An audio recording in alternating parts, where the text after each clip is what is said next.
Former world champion Japanese na si Takuma Inoue mga boss, mukhang napuruhan sa kanilang sparring ni Marlon Tapales. Makikita po natin dyan na lumiit ang isang mata nitong si Takuma Inoue, habang sinabi naman sa caption ni Tapales na malapit na daw i-anunsyo ang kanyang laban, so sino kaya ang makakalaban ni Tapales? May mga nagsasabi naman mga boss na baka daw isa si Tapales sa mga undercard sa Thrilla of Manila na ipopromote ni pambansang kamao Manny Pacquiao. Nakaplano daw yan sa buwan ng October. Sa ibang balita naman po mga bossing pambato natin na si Charlie Suarez nilinaw sa atin kahapon August 24 sa may Elorde Sucat Parañaque na magkakaroon daw sila ng rematch ni Emmanuel Baquero Navarrete. Bagamat walang nabanggit si Suarez kung kailan ang kanilang rematch ni Navarrete, ang mahalaga po dyan magkakaroon ng rematch para magkakaalaman na.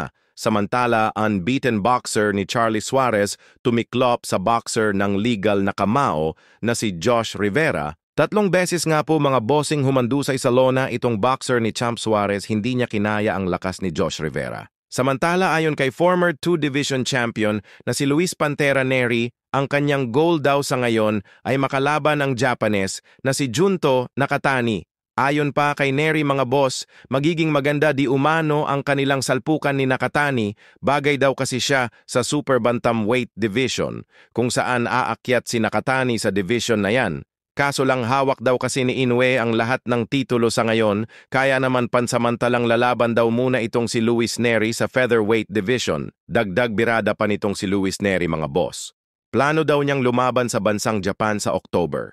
So parang sinasabi ni Luis Nery na tuluyan nang nawala ang ipinataw sa kanya ng Japan Boxing Commission na habang buhay na pagka-banned. Una nakapasok si Luis Nery sa Japan nung maglaban sila ni Naoya Inoue, tapos plano uli lumaban ni Nery sa buwan ng October, kung saan ayon kay Kameda plano niyang ilaban si Kenneth Lover at John Riel Cuadro Alas Casimero sa buwan na yan. So kung atin po iisiping maigi mga bossing lumalabas na sabay-sabay lalaban sa isang event sila Luis Nery Kenneth Lover at John Riel Casimero.